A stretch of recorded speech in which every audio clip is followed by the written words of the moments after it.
तो प्यारे विद्यार्थियों नमस्कार, स्वागत है आप सबका एक और नए वीडियो में। प्यारे विद्यार्थियों, आज हम यहाँ पर देखने वाले हैं त्रैमासिक परीक्षा 2024-25 के लिए कक्षा 11वीं का राजनीति शास्त्र विषय का पूरा क्वेश्चन पेपर और इसका पूरा सॉल्यूशन। तो चलो जल्दी से हम आगे बढ़ते हैं, समझते हैं कि कक्षा 11वीं का आपका राजनीति शास्त्र विषय का पूरा क्वेश्चन पेपर किस प्रकार का पूछा जाएगा और आपको अपने पेपर का सॉल्यूशन कैसे पूरा कंप्लीट कर लेना चाहिए। टोटली पूरा का पूरा क्वेश्चन पेपर मैं यहाँ पर आपको सॉल्यूशन के साथ में बताने वाला हूँ। एक भी क्वेश्चन प्यारे विद्यार्थियों यहाँ से आपका मिस नहीं होगा अगर आपने पूरे क्वेश्चन पेपर को अच्छी प्रकार से समझ लिया तो चलो जल्दी से हम आगे बढ़ते हैं, समझते हैं कि आपका पूरा पेपर कैसा आएगा और आपको अपने पेपर का सॉल्यूशन कैसे पूरा कंप्लीट कर लेना चाहिए। तो देखिएगा, त्रैमासिक परीक्षा 2024-25 का कक्षा 11वीं का आपका ये राजनीति शास्त्र विषय का पूरा पेपर है, जिसके लिए आपको 3 घंटे का समय दिया जाएगा और पूर्णांक होगा आपका 80 अंकों का। तो यहाँ से आप लोग देख लीजिएगा और पूरा का पूरा पेपर समझ लीजिएगा, जिससे कि आपको पूरा पेपर एक ही साथ में अच्छी प्रकार से समझ में आ सके। अब चलो जल्दी से हम आगे बढ़ते हैं, समझते हैं आपके पूरे पेपर को और इसके पूरे सॉल्यूशन को। तो देखो, इस प्रकार का पेपर होगा, त्रैमासिक परीक्षा 2024-25 कक्षा 11वीं राजनीति शास्त्र का पूरा पेपर है। अब देखो, ये यहाँ पर आपको निर्देश दिए गए हैं, तो आप सब लोग इन निर्देशों को पढ़ लीजिएगा अच्छे से। अब चलो मैं आपको आपके पेपर का सॉल्यूशन बता देता हूँ। देखो, पहला क्वेश्चन पढ़ते हैं, निम्नलिखित में से कौन सा कथन इस बात की एक बेहतर दलील है कि संविधान की प्रामाणिकता संसद से ज़्यादा है।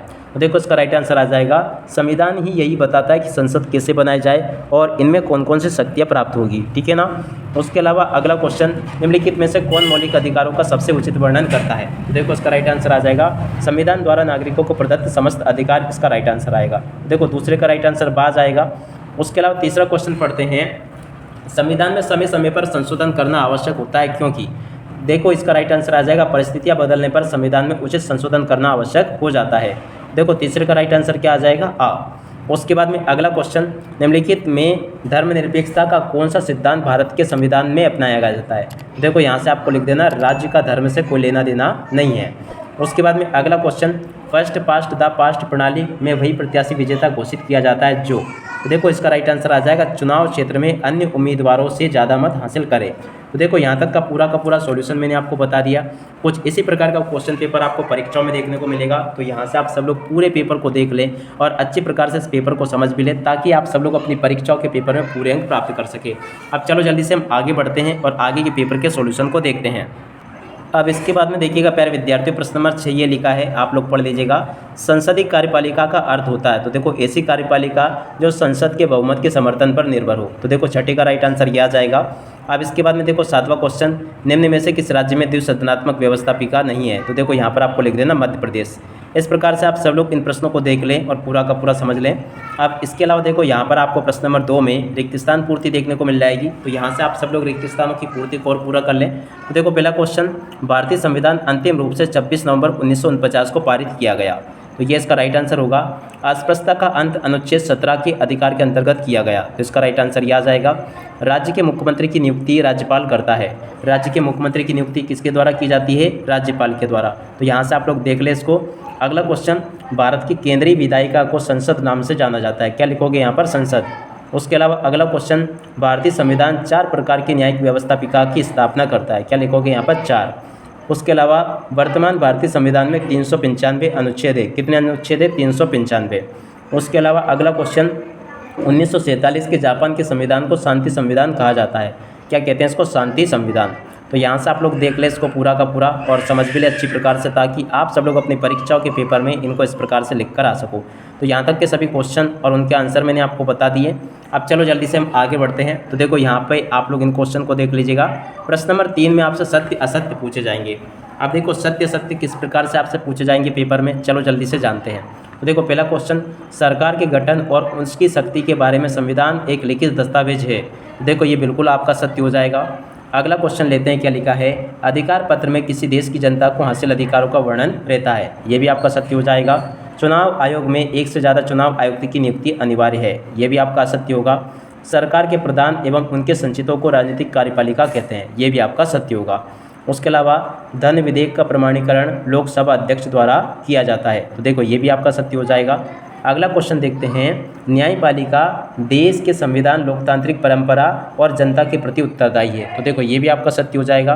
तो यहाँ तक के सभी क्वेश्चन को आप लोग देख लें अच्छी प्रकार से। अब इसके अलावा देखो प्रश्न नंबर 4 जो होगा ना, इसमें आपसे जोड़ी पूछी जाएगी। अब चलो जल्दी से हम आगे बढ़ते हैं और जोड़ी के मिलान को देखते हैं। तो देखो जोड़ी मिलान में पहला क्वेश्चन संविधान संशोधन विधि, तो देखो संविधान संशोधन विधि की जोड़ी मिल जाएगी अनुच्छेद 368 से। अगला क्वेश्चन पढ़ते हैं, क्या लिखा है देख लीजिएगा, महिलाओं और बच्चों को परिवार की, तो देखिएगा यहाँ पर आपका क्या जाएगा, यहाँ से आप लोग देख लें, महिलाओं और बच्चों को परिवार की लैंगिक न्याय की उपेक्षा, ठीक है ना। और इसके परिवार की संपत्ति में असमान अधिकार यानी कि लैंगिक न्याय की अपेक्षा, संपत्ति का अधिकार कानूनी अधिकार है, समानुपातिक प्रतिनिधित्व प्रणाली, तो इसकी मिल जाएगी एकल संक्रमणीय मत प्रणाली। उसके अलावा अर्ध अध्यक्षात्मक कार्यपालिका, तो देखो श्रीलंका की है। उसके अलावा राज्यसभा की जोड़ी मिल जाएगी 6 वर्ष। तो इस प्रकार से आप लोग इसको देख लीजिएगा और पूरा का पूरा इसको समझ लें। यहाँ तक के सभी क्वेश्चन और उनके आंसर मैंने आपको बता दिए। अब इसके बाद में देखो यहाँ से प्रश्न नंबर 5 को देख ले, जिसमें कि आपसे एक वाक्य या फिर एक शब्द में उत्तर पूछे गए हैं। एक वाक्य या फिर एक शब्द में उत्तर आपको कैसे पूरे करने हैं। पहला क्वेश्चन संविधान संशोधन विधि, इसकी जोड़ी मिल जाएगी अनुच्छेद 368 से। महिलाओं और बच्चों को, ये अपन ने देख लिया था वैसे, अब अपन को यहाँ से करने थे, सॉरी। तो देखो अब इन प्रश्नों के उत्तरों को देखते हैं। तो प्यारे विद्यार्थियों, आपकी पढ़ाई किस तरीके चल रही है आप लोग कमेंट करके ज़रूर बताइएगा। और आपको ज़्यादा डरने की आवश्यकता नहीं है, पूरी हेल्प हमारे द्वारा आपकी की जाएगी। आपको टोटल चीज़ें बताई जाएगी, क्वेश्चन किस प्रकार से पूछे जा रहे हैं, आपके पेपर कैसे आएंगे, पूरे के पूरे मॉडल पेपर भी मैं आपको बता दूंगा कि आपकी त्रैमासिक परीक्षा के पेपर आखिर किस प्रकार से बनकर आएंगे, ठीक है ना। आपको केवल तैयारी करनी है अच्छे से और इन सारी चीज़ों को याद करना है, ताकि आप सब लोग अपनी परीक्षाओं के पेपर में इनको लिख कर आ सको। तो देखो प्रश्न नंबर 1 जो है, इसमें पूछा गया कानून का शासन क्या होता है। तो देखो ऐसी व्यवस्था जिसमें शासन संविधान में वर्णित कानूनों के हिसाब से चले, उसे हम कानून का शासन कहते हैं। संविधान सभा के स्थायी अध्यक्ष का नाम, तो देखो डॉक्टर राजेंद्र प्रसाद। बेगार से क्या अभिप्राय है, तो देखो बिना वेतन के काम करवाना बेगार कहलाता है। अगला क्वेश्चन, अप्रत्यक्ष लोकतंत्र किसे कहते हैं। तो देखो जिसके पदाधिकारी जनता के किसी समूह से चुना जाए उसे हम अप्रत्यक्ष लोकतंत्र कहते हैं। अगला क्वेश्चन, अर्ध अध्यक्षात्मक कार्यपालिका वाले किन्हीं 2 देशों के नाम लिखिए। तो देखो अमेरिका है और एक और आप लिख सकते हो यहाँ पर अमेरिका के अलावा ब्रिटेन भी लिख सकते हो। ब्रिटेन नहीं, ये आ जाएगा अपना दक्षिण अफ्रीका, ठीक है ना।